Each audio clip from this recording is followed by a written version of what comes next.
예, 제가 이쪽에 있습니다. 저를 잘 확인해 주시고요.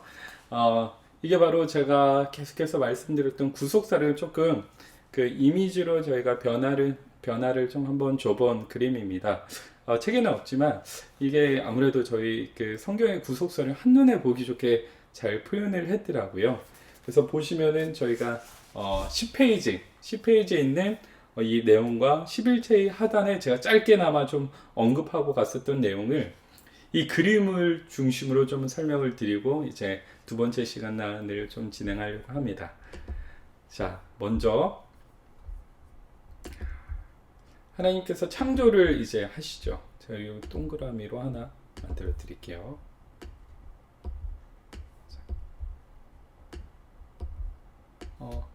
하나님께서 새 하늘과 새 땅을 창조하십니다.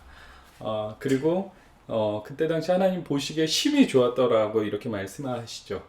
그리고 이 땅은 하나님께서 이제 원하시는 그대로 흘러가야만 했습니다. 그런데 그때 사람이 이제 죄를 지었죠. 그런데 그 죄를 지은 게 어떤 죄였냐면은 선악과를 따먹지 말라는 하나님의 그 명령을, 유일한 명령을 이제 먹지 않아야 하는데 그걸 이제 먹어버린 거였어요. 사실 그러면 저희가 이런 생각이 들 수 있을 것 같아요. 도대체 그 사람이 죄를 지을 것을 하나님 알고 계시지 않았을까? 과거와 현재와 미래를 다 알고 계신 하나님께서 분명히 이 선악과를 먹을 걸 알면서도 선악과를 굳이 만드신 이유가 무엇일까? 그랬을 때 하나님은 사실 단순히 그들을 이제 골탕 먹이기 위해서 이 선악과를 창조하신 것이 아니라 이 땅의 모든 것은 하나님께서 창조를 하셨거든요. 그렇기 때문에 하나님이 이제 이것의 주인 되신다는 것을 그 백성들이 알아야 했습니다. 피조물인 사람들도 자신들이 주인이 아니라 피조물인 사람들도 자신들이 피조물이라는 것을 알고 하나님의 말씀에 순종을 해야 하는 것이죠. 그러려면은 한 가지 기준이 필요했어요. 한 가지 기준이 필요한데 그것이 무엇이냐? 이 동산에 있는 모든 것을 자유롭게 다 해도 되고 먹어도 되고 내가 이름을 붙여도 되고 놀아도 되고 자도 되고 뭘 해도 되는데 한 가지의 금기, 선악과를 따먹지 말라는 그 금기, 그것을 지켜야 한다는 것을 보고 아담과 하와, 최초의 인류는 깨달았다는 거예요. 무엇을 깨달았느냐? 이 땅의 주인은 내가 아니지. 내가 잠시 하나님께 위임받은 거지 이 땅의 주인공은 내가 아니야. 이 땅의 주인공은 하나님이야. 하나님이 이 땅을 창조하셨어. 그것을 동산의 어디에 있었죠? 정중앙에. 그 정중앙에 있는 것을 보고 깨닫고 늘 신의식을 했다는 겁니다. 하나님을 의식하면서 살아가는 것이 바로 선악과였어요. 그래서 선악과의 최초 목표는 결코 죄를 분별하기 위함이 아니라 그들이 더 거룩하게 살기 위한 기준이었습니다. 그런데 그것을 사람의 죄로 어기게 된 것이죠. 그랬을 때 하나님께서는 그들을 물리치시고 그들을 멸하십니다. 그런데 쫓겨난 그들에게 하나님께서는 가죽옷을 지어 입히시죠. 그리고 가죽옷을 지어 입힌 받은 그들은 이제는 새로운 곳에 가서 정착하여서 남자는 수고하여 소산을 먹고 여성은 해산해야 하는 그 고통을 이제 받게 되는 것이죠. 그들은 이제 별에 수많은 것처럼 그들은 이제 자손들을 이제 낳아서 번성하게 됩니다. 하나님이 아브라함에게 이제 약속을 하나 주셨죠. 아브라함 언약을 주십니다. 그리고 이삭을 주시고 야곱, 요셉을 허락하십니다.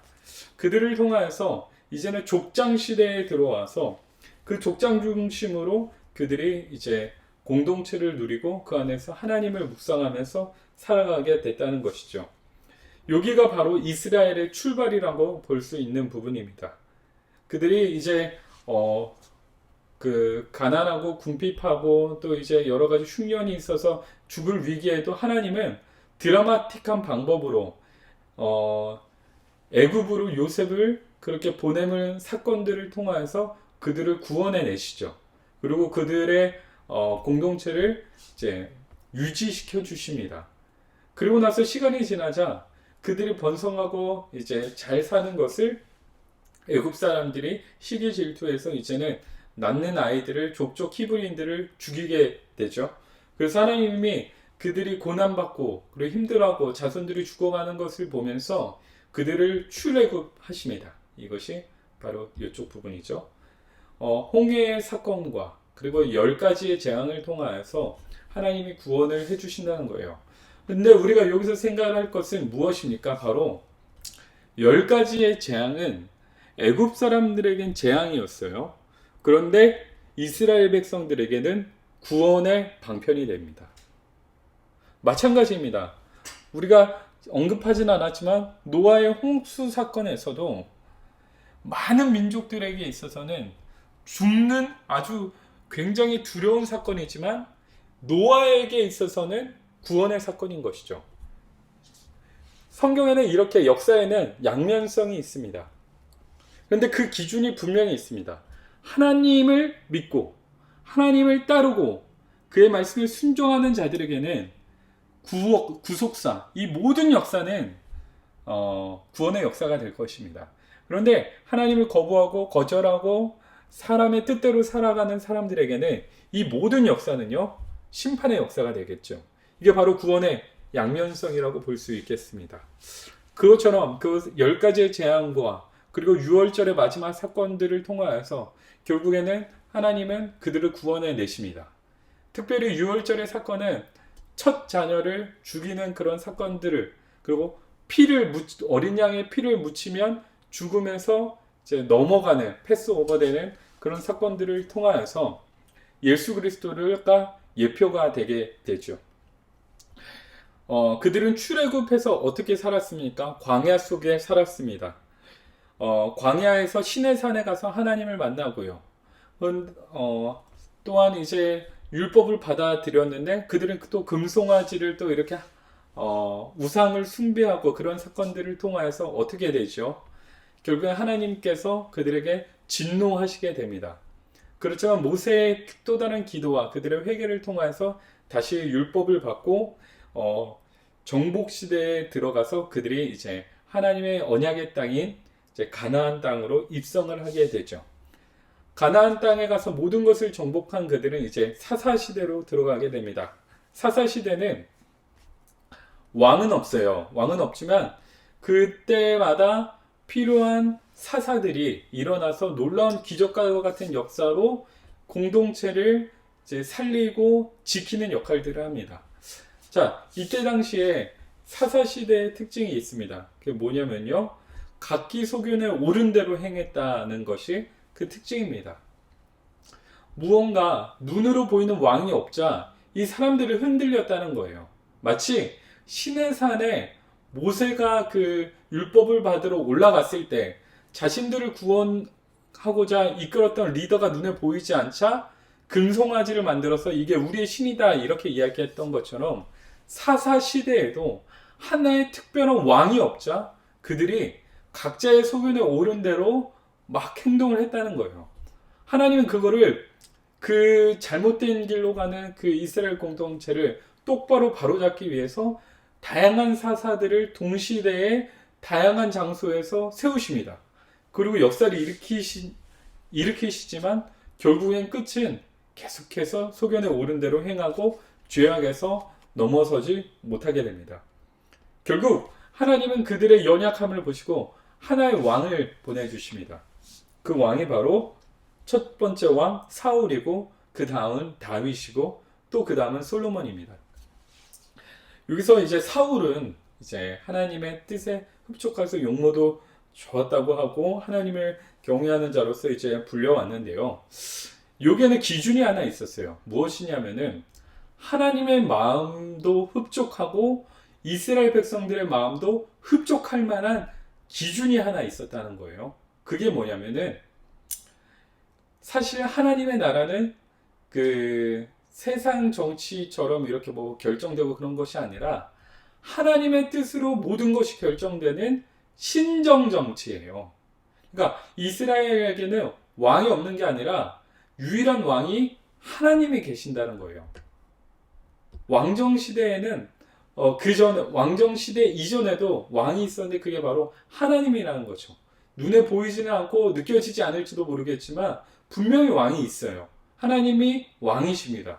그런데 그게 보이지 않아서 그래서 연약한 그들을 위해서 눈에 보이는 왕을 세우셨는데 그 왕들에게는 한 가지 기준이 필요했어요. 뭐냐면은 가시적으로 보이는 왕은 사울이나 다윗이나 솔로몬이지만 그 왕들이 이 공동체가 정말 하나님의 신정정치답게 쓰임받고 하나님의 통치권 안에 있게 하기 위해서 그 왕 본인들이 하나님의 뜻에 완전히 기준을 잡고 살아가야 했다는 겁니다.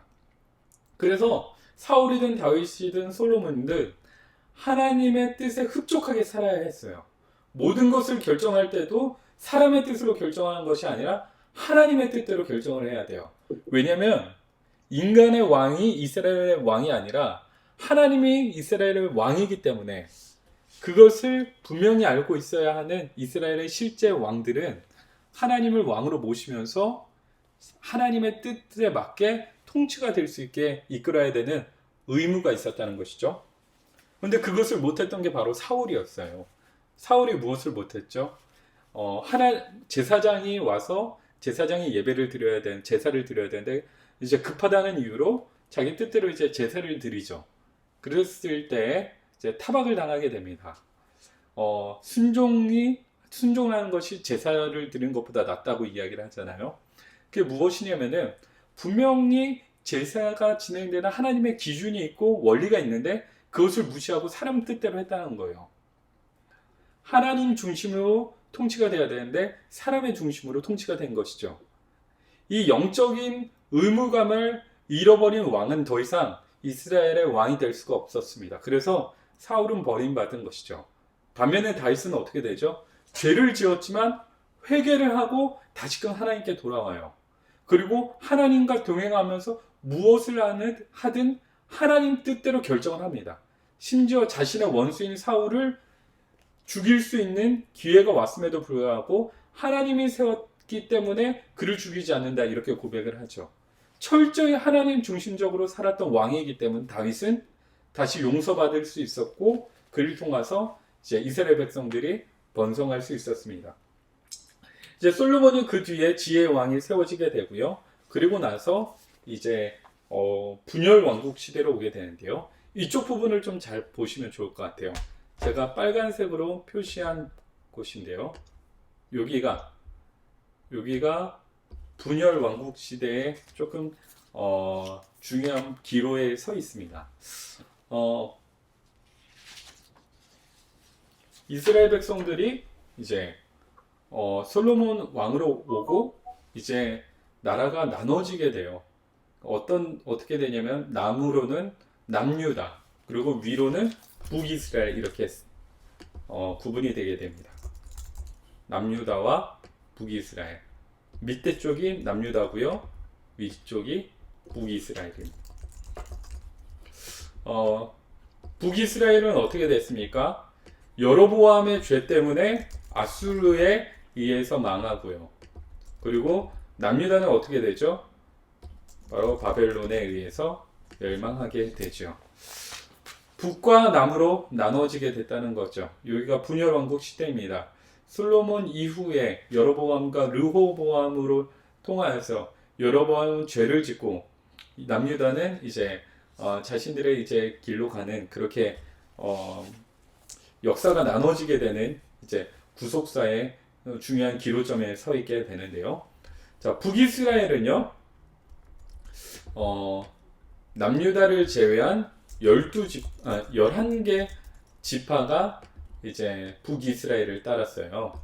그리고 남유다는 말 그대로 남유다 하나밖에 없었기 때문에 한 개의 지파가 그들을 이제 남유다로서 이제 통치를 받고 이제 살아갔다는 거죠. 결국에는 아수르는 북이스라엘 한번 볼까요? 북이스라엘은 이제 갑자기 선이 가다가 끊어져 있죠. 끊겨 있죠. 이게 뭐냐면은 아수르 통해서 멸망을 한 북이스라엘 11개 지파는 구원받지 못했어요. 다시 돌아오지 못했습니다. 물론 이제 세밀하게 보면 하나하나 돌아올 수 있는데 역사적으로는 완전히 소멸이 되어버렸어요. 그래서 북이스라엘은 결국은 아수르에 의해서 멸망당하고 끝나버리게 됩니다. 하지만 남유다는 어떻게 해야 되죠? 남유다는 한 개 지파밖에 없긴 하지만 계속해서 구원의 역사가 이루어지게 되죠. 결국엔 우리가 보고 있는 신약의 역사는요, 남유다를 중심으로 이제 이루어지고 지금까지 흘러오고 있다는 것을 보시면 좋을 것 같아요. 이 밑에 표는 이겁니다. 밑에 표는 이제 포로로 갔다가 다시 이제 포로에서 귀환을 하게 되는 것을 보게 되고요. 그리고 중간에 이제 암흑기가 있습니다. 침묵기. 아무런 역사도 일어나지 않고 아무 일도 일어나지 않는. 그러다가 예수 그리스도께서 이 땅에 오시고 이제 구원을 해주시는 십자가의 부활 사건들이 또 일어나겠죠. 약속의 땅인 예수 그리스도는 결국에는 남유다의 다윗의 후손이었죠. 그걸 보여주는 게 마태복음 1장의 이제 족보이고요. 그래서 그것이 구속사의 관점으로 이렇게 흘러오고 있다는 것을 보시면 되겠습니다. 예수 그리스도의 십자가를 통해서 이제 십자가의 죽음과 부활이 온 그들은 이제는 성령 시대로 교회가 핵심이 되게 됩니다. 성령 시대로서 교회의 핵심이 되게 되겠고요. 그리고 앞으로의 요때는 새 하늘과 새 땅입니다. 자, 그러면은 우리는 현재 어디에 살고 있느냐라고 했을 때 저희는요, 바로 성령 시대를 살고 있다라고 생각을 하시면 좋을 것 같아요. 여기가 지금 저희가 살아가고 있는 시대입니다.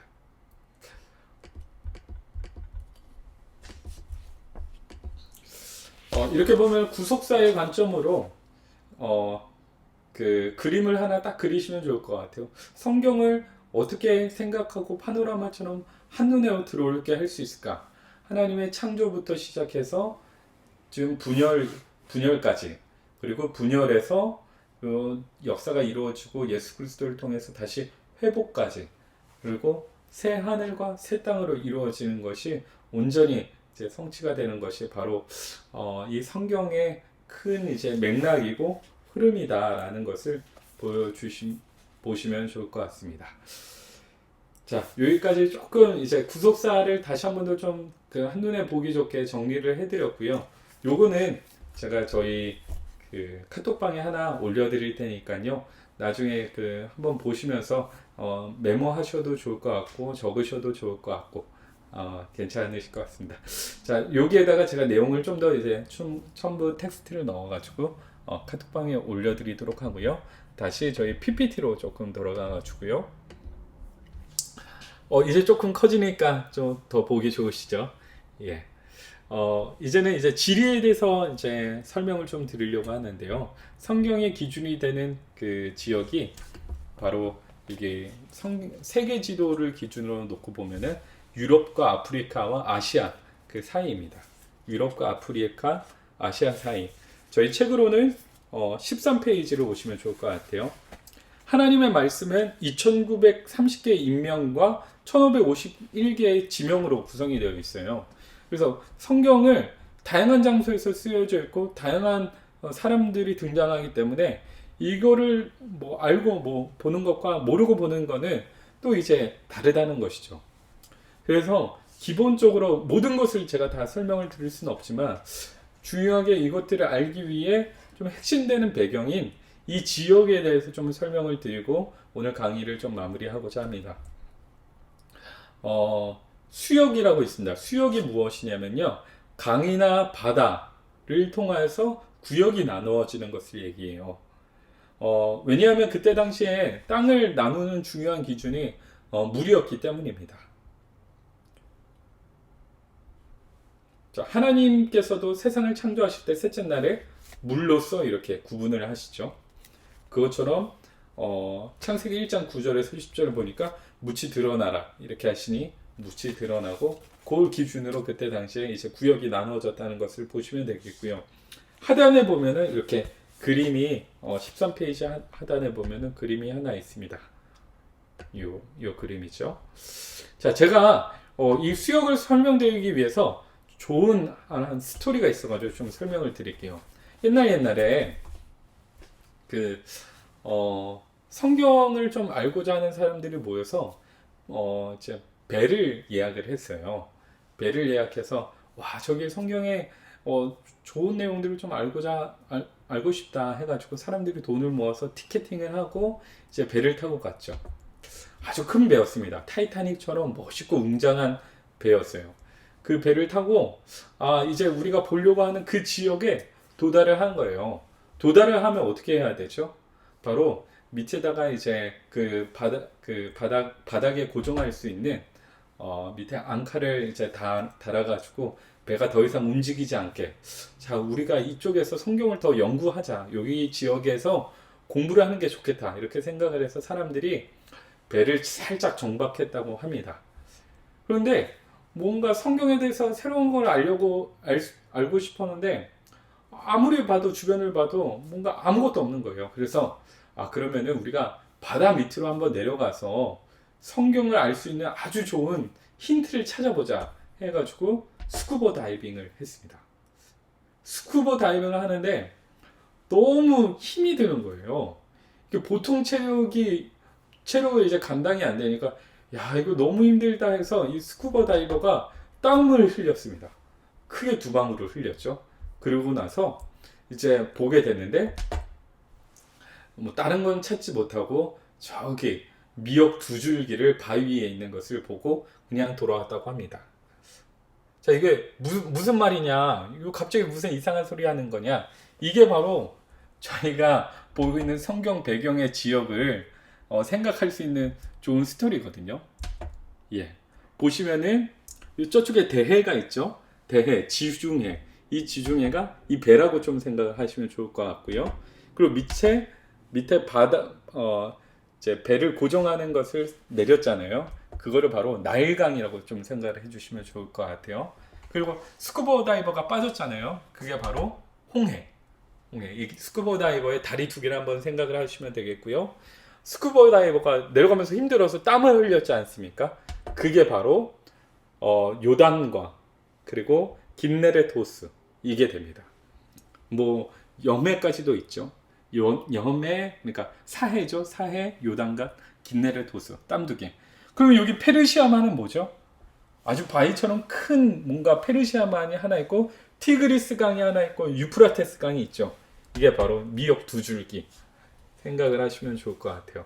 자, 이거를 구분을 해 놓으면은 저희가 이제 이 지도는요, 저희 10주의 강의 동안 끝까지 우려먹을 거거든요. 사골 우려먹듯이 계속해서 이거를 우려먹을 겁니다. 그러니까 이 지도를 좀 잘 이해하기 위해서 이 스토리 한 번 더 생각을 하시면 좋을 것 같아요. 예. 사람들이 성경을 알고자 배를 타고 와서 정박을 하고자 나일강 같은 이제 닻을 내리고, 그리고 아무것도 안 보여서 스쿠버 다이버 점프를 했는데 너무 힘들어서 땀 2개를 흘리고 봤더니 바위 위에 미역 큰 2줄기가 있었다. 이게 바로 이때 당시에 구약에 있었던 배경의 지리입니다. 이거를 아시면 좋겠고요. 특히나 성경의 수많은 이야기들이 대다수가 이 그 땀 2개 있었죠. 이 염해와 요단강과 긴네렛 호수, 저쪽 지역에서 좀 진행이 되고 있거든요. 그래서 저 부분에서 이제 예루살렘도 있고 사마리아에도 있고 저쪽 부분을 잘 아시면 좋을 것 같고요. 또한 이제 이스라엘 백성들이 이제 아수르나 또 북이스라엘 통해서 이제 멸망당해서 뭐 이동하고 그랬지 않습니까? 그 지역이 이 지역입니다. 여기가 바벨론이거든요. 티그리스 강과 유프라테스 강 사이에 바벨론. 그리고 쭉 위쪽으로 쭉 올라가면은 제일 위쪽 부분에는 바로 이제 아수르가 있었던 지역입니다. 자, 화면으로 봤을 때 왼쪽 편에 있는 게 이스라엘 배경, 그리고 이제 분열 왕국 시대 이후에 감옥으로 왔던 게 이쪽 지역, 그리고 애굽은 아무래도 나일강을 보시면 되겠죠. 저쪽. 그래서 이렇게 계속해서 이동을 했었다라는 것을 아시면 좋을 것 같습니다. 오늘 강의를 마무리하기 전에 이제 사진 하나 보내드릴게요. 지중해 좋은 곳에서 이제 이스라엘 백성들은 살았고요. 그리고 갈릴리, 여기가 긴네렛 호수라고도 하고 게네사렛이라고도 하는 이 갈릴리 지역입니다. 또한 그 사해와 이제 갈릴리 사이에 요단강이 있었죠. 자, 이렇게 보시면 좋을 것 같아요.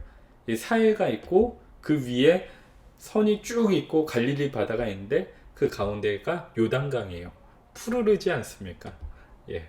이렇게 성경의 주 무대가 되는 갈릴리와 사해와 요단강까지 간단한 사진을 통해서 한번 살펴봤습니다. 예, 오늘 강의를 이제 여기에서 저희가 좀 이제는 마무리해야 하지 않을까 싶습니다. 첫 시간이라 좀 미숙한 것도 있고 또 이제 잘 음성이 잘 안 들려서 또 계속 제가 그 글자가 거꾸로 보여가지고 또 불편하신 분들도 계셨던 것 같은데 거꾸로 보여도 잘 들어와 주신 분들도 너무 감사드리고 이젠 잘 해결이 된 것 같아서 우리 앞으로도 더 계속해서 만날 수 있어서 좋은 것 같습니다. 다음 주에도 늦지 않게 와주시면 좋겠고요. 우리 간단하게 제가 이제 기도하고 오늘은 마무리할까 합니다. 이제 저는 이제 전체 화면을 해서 우리 성도님들 얼굴을 다 보는데 얼굴이 다들 밝으시네요. 강의가 좋아서 그런 건지 너무 원체 인물이 훌륭한 건지 모르겠는데 너무 반갑고 좋습니다. 우리 모두에게 고생했다는 의미로 좀 이렇게 환영의 인사 한 번만 할까요? 환영의 인사. 예. 하트도 한 번씩 이렇게 해주시면 좋겠습니다. 감사합니다. 제가 기도하고 오늘 강의는 마무리하겠습니다. 사랑이 많으신 하나님, 세상에 수많은 일들이 있지만 하나님의 일을 아는 것보다 귀한 것은 없습니다. 그 자리로 우리를 초대하시고 지금 이 자리에 서게 하셨사오니 우리 안에 기쁨이 넘칩니다. 하나님, 성경을 바라보는 것이 평소에 너무 어렵고 힘들었습니다. 시간이 지나서 또 많이 읽어봐도 어렵습니다. 하나님, 하지만 더 읽어가면 갈수록 어려우면 어려울수록 그 속에 숨겨져 있는 나를 향한 하나님의 그런 계획들을 알게 될 때 우리의 가슴이 얼마나 벅찬지 모르겠습니다. 하나님, 그거를 알기 위해 또 돕기 위해 이 강의를 주님께서 세우셨사오니 이 강의를 통해서 많은 성도님들이 주님을 더 사랑하고 주님의 은혜 안에 더욱더 깊이 들어갈 수 있도록 도와주시옵소서. 하나님, 부족한 환경이지만 이 온라인을 통하여서도 우리가 말씀에 집중할 수 있게 해주심에 감사합니다. 한 주간 동안 우리가 말씀을 읽고 성경을 통독하면서 살아가게 될 때에 예수 그리스도를 더욱더 내 삶의 주인으로 모시고 기쁨이 넘칠 수 있도록 도와주시옵소서. 하나님, 부족한 종을 세우셨습니다. 우리가 함께 협력하여서 주님의 나라를 꿈꾸고 살아갈 수 있도록 인도하여 주시옵소서. 귀하신 하나님, 우리 가운데 역사해 주심에 감사합니다. 사랑합니다. 예수님의 이름으로 기도합니다. 아멘. 아이고, 감사합니다. 우리 다음 주에 또 뵙겠습니다. 감사합니다.